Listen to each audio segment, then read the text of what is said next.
Presiden Prabowo berjanji tidak akan ikut Pilpres 2029 jika gagal mencapai program yang sudah dicanangkan. Bagaimana membaca janji Presiden dan bagaimana membaca tolok ukur keberhasilan program? Kita bahas bersama Direktur Eksekutif Parameter Politik Adi Prayitno. Mas Adi, selamat petang. Selamat petang, Mbak. Mas Adi, Februari Partai Gerindra sudah deklarasi mau dukung Prabowo Subianto nyapres di 2029. Sejumlah partai politik juga sudah mendeklarasikan dukungan itu, misalnya PAN. Tapi sekarang bilang nggak akan nyapres kalau gagal program-programnya. Apa yang bisa kita baca dari janji Presiden ini? Ya, saya kira memang ini adalah satu statement politik yang cukup diplomatis. Tentu untuk menghindari agar tidak ada tuduhan-tuduhan bahwa Prabowo itu punya ambisi untuk kembali menjadi calon presiden untuk yang kedua kalinya. Kesan yang ingin disampaikan itu adalah bahwa saat ini Prabowo Subianto memaksimalkan seluruh energi dan kemampuannya adalah hanya untuk bekerja untuk rakyat. Jadi kebijakan-kebijakan populis yang sudah dibuat, misalnya soal program makan bergizi gratis, rumah buat rakyat, koperasi merah putih, memangkas biaya haji dan seterusnya, itu adalah program-program yang saat ini sedang di-launching dan tentu saja harapan terbesarnya semua persoalan yang dihadapi oleh masyarakat itu bisa maksimal. Oleh karena itu, kalau saya hitung rata-rata secara umum, ini adalah pernyataan Prabowo yang kesekian kalinya ketika muncul dukungan Prabowo untuk maju kembali di 2029. Prabowo sebenarnya hanya ingin kasih pesan bahwa ya oke, dukungan itu tapi tidak untuk diungkapkan saat ini. Apalagi di era medsos yang serba terbuka, tentu untuk mengantisipasi tuduhan-tuduhan ini baru jadi presiden 6 bulan, tapi kemudian memunculkan wacana untuk maju yang kesekian kalinya. Bekerja dulu, baru kemudian terkait dengan Pilpres itu belakangan. Saya kira pesan itu yang sebenarnya ingin disampaikan oleh Prabowo Subianto.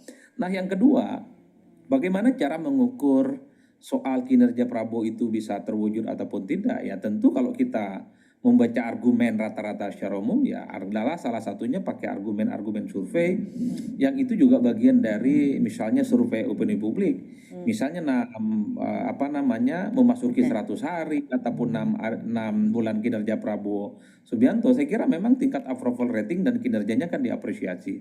Oke, Bahkan misalnya Mas Adi. Oke, merespons pernyataan Prabowo Subianto yang minta kadernya nggak ngomongin 2 periode. Sekjen Partai Gerindra juga bilang kalau hal ini tuh wujud kerendahan hati Prabowo agar bisa mewujudkan janji kampanyenya setelah jadi presiden. Muzani pastikan Partai Gerindra usung Prabowo sebagai calon presiden di 2029. Kita dengarkan dulu pernyataan Muzani.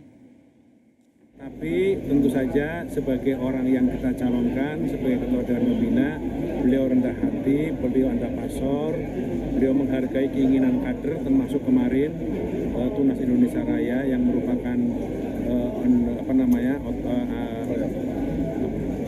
sayap partai. Beliau menghargai, akan tetapi beliau ingin agar pemerintahan yang belum setahun ini diberi kesempatan untuk membuktikan semua janji kampanyenya agar beliau bisa berkonsentrasi menjalankan itu, dan kami menghargai itu. Partai Gerindra dari awal sudah pasti bahwa keputusan Kongres kita minta Pak Prabowo untuk bisa maju dan dicalonkan oleh Partai Gerindra dalam Pilpres 2029. Itu keputusan Kongres. Mas Adi, dengan posisi Gerindra akan tetap mengusung Pak Prabowo, kemudian juga dengan kondisi legislatif yang mayoritas isinya koalisi pemerintah, apa tolok ukur keberhasilan Presiden? Ya saya kira memang yang tadi sudah saya sebutkan adalah survei opini publik atau pendapat-pendapat publik yang saya kira kalau diukur 100 hari kinerja, 6 bulan kinerja, saya kira kan memang mendapatkan respon yang cukup positif. Karena minimal dari segi kebijakan misalnya, begitu banyak kebijakan-kebijakan politik Prabowo Subianto yang dinilai populis, pro rakyat dan down to earth. Misalnya soal program makan bergizi gratis, ya suka tidak suka. Terlepas dari misalnya ada beberapa persoalan secara teknis itu yang menghambat misalnya, tapi kan semua orang happy dengan adanya program makan bergizi gratis. Termasuk misalnya soal bagaimana koperasi merah putih, kemudian juga pemangkasan biaya haji. Dan bahkan belakangan ini misalnya kita mendengarkan ada klaim dari pemerintah surplus soal beras. Kan saya kira itu adalah indikasi-indikasi yang kemudian bisa dijadikan sebagai guidance bagaimana misalnya pendapat-pendapat publik itu bisa dijadikan sebagai ukuran bahwa kinerja presiden saat ini Prabowo Subianto sangat layak diapresiasi. Nah yang kedua yang berdasarkan argumen-argumen kualitatif, Apa argumen kualitatif? Ya tentu adalah pendapat-pendapat elit, pendapat-pendapat para ahli yang memang cukup paham bagaimana cara kinerja pemerintah saat ini.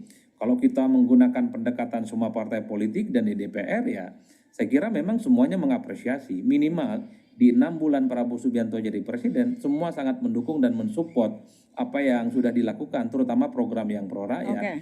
Meski harus diakui ada kanan kiri, terutama kelompok-kelompok aktivis yang masih kritis ya, yang menganggap bahwa program yang dinilai pro rakyat ini masih perlu dibenahi satu persatu. Oke. Misalnya ada yang keracunan makan bergizi gratis, bagaimana implementasi program-program populisnya di masa-masa yang akan datang. Oke, itu juga jadi Tapi PR selain dari tolak ukur keberhasilan ya Mas Adi Prayitno. Terima kasih sudah berbagi di Kompas Petang. Sehat selalu ya Mas Adi.